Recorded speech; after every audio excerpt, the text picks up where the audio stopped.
Hello दोस्तों, मैं गरिमा कुशवाहा आप सभी का स्वागत करती हूँ अपने यूट्यूब चैनल टीचे हिंदी पे।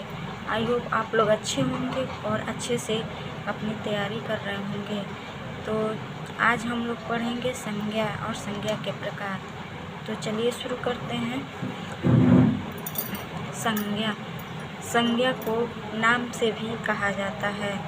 किसी प्राणी, वस्तु, स्थान, भाव आदि का नाम ही उसकी संज्ञा कही जाती है। जैसे पशु जातिवाचक, सुंदरता गुणवाचक, व्यथा भाववाचक, मोहन व्यक्तिवाचक, तिल्ली स्थानवाचक।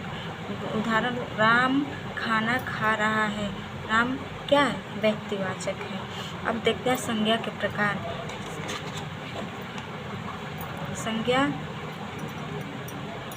5 प्रकार के होते हैं, जैसे व्यक्तिवाचक संज्ञा, जातिवाचक संज्ञा, भाववाचक संज्ञा, समूहवाचक संज्ञा या द्रव्यवाचक संज्ञा। ये 2 प्रकार जातिवाचक संज्ञा के हैं। तो नोट में देख लेते हैं हम इसे। सामान्य रूप से संज्ञा के प्रकार संज्ञा के 3 रूप होते हैं। जैसे पहला व्यक्तिवाचक संज्ञा, जातिवाचक संज्ञा और भाववाचक संज्ञा।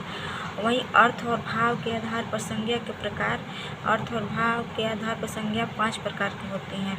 व्यक्तिवाचक संज्ञा, जातिवाचक संज्ञा, समूहवाचक संज्ञा और द्रव्यवाचक संज्ञा, भाववाचक संज्ञा। तो सबसे पहले हम देखते हैं व्यक्तिवाचक संज्ञा। जिन संज्ञा शब्द से किसी एक ही व्यक्ति, स्थान या वस्तु का बोध होता है उसे व्यक्तिवाचक संज्ञा कहते हैं। उदाहरण में देखते हैं, व्यक्ति का नाम कृष्ण, मोहन, श्याम, राम इत्यादि। स्थान का नाम दिल्ली, भोपाल, ग्वालियर इत्यादि।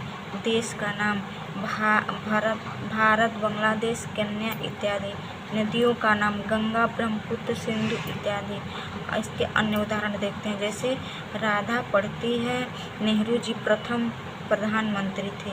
ये हो गए आपके व्यक्तिवाचक संज्ञा के उदाहरण। अब दूसरा देखते हैं जातिवाचक संज्ञा। जिस संज्ञा शब्दों से किसी एक ही प्रकार की अनेक वस्तु का बोध होता है उसे जातिवाचक संज्ञा कहते हैं।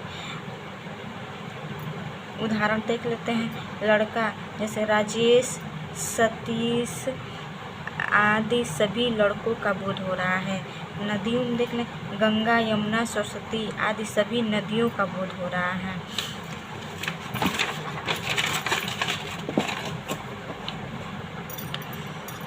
मनुष्य कहने से संस्कार की मनुष्यता जाति का बोध हो रहा है।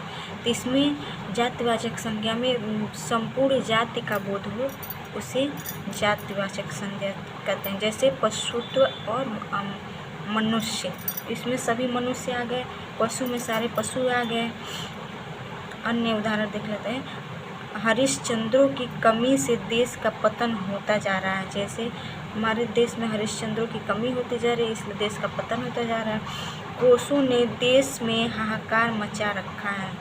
कंसों ने देश में हाहाकार मचा रखा है। अब देखते हैं तीसरा, समूहवाचक संज्ञा। जिस संज्ञा शब्द से वस्तु के समूह या समुदाय का बोध हो उसे समूहवाचक संज्ञा कहते हैं। अब इसका उदाहरण देख लें, कक्षा, परिवार, सेना, सभा आदि। सेना में कई सैनिक होते हैं, यहाँ समूह की बात हो रही है। पुलिस में पुलिस हर स्थान, राज्य, देश में होते हैं, यहाँ समूह की बात हो रही है।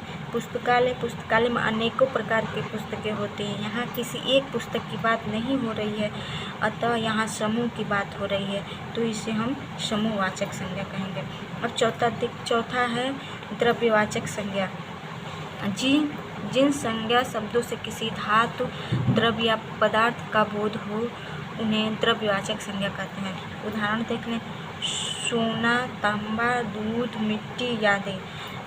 सोना एक द्रव्य या पदार्थ है, चांदी एक द्रव्य या पदार्थ है, तांबा एक धातु है, इसलिए इसे द्रव्यवाचक संज्ञा कहेंगे। अब 5वां भाववाचक संज्ञा। जिन शब्दों से किसी प्राणी या पदार्थ के गुण, भाव, स्वभाव या अवस्था का बोध होता है उन्हें भाववाचक संज्ञा कहते हैं।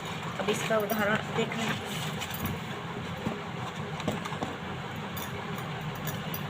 जैसे उत्साह, ईमानदारी, बचपन, बुढ़ापा, बुढ़ापा जीवन की एक अवस्था है। क्रोध, क्रोध एक भाव है। हर्ष, हर्ष एक भाव है। ऐसे आप देख लेंगे कि हमसे चला नहीं जा रहा, ये भी एक भाव है। ऐसे अन्य उदाहरण देखते हैं, परिश्रम सफलता की कुंजी है, आलस्य हमारा शत्रु है। तो ये हमारे हो गए भाववाचक संज्ञा। कुछ भाववाचक संज्ञा के कुछ प्रत्ययों द्वारा बनाए जा सकते हैं, जैसे ता जोड़ेंगे तो मनुष्यता, दुष्टता, पशुता, मानवता, मित्रता, प्रसन्नता हो जाएगा। तत्व जोड़ेंगे पशुत्व, निजित्व। आय जोड़ेंगे तो बुराई, लंबाई। आवा जोड़ेंगे तो पहनावा। आव जोड़ेंगे तो ठहराव, बहाव। पन जोड़ेंगे तो अपनापन, कालापन, दुबलापन या बचपनापन। ये थे हमारे आज का टॉपिक संज्ञा। आई होप आप लोग को पसंद आए तो वीडियो को लाइक, शेयर एंड सब्सक्राइब जरूर कीजिएगा। आप सभी का बहुत बहुत धन्यवाद।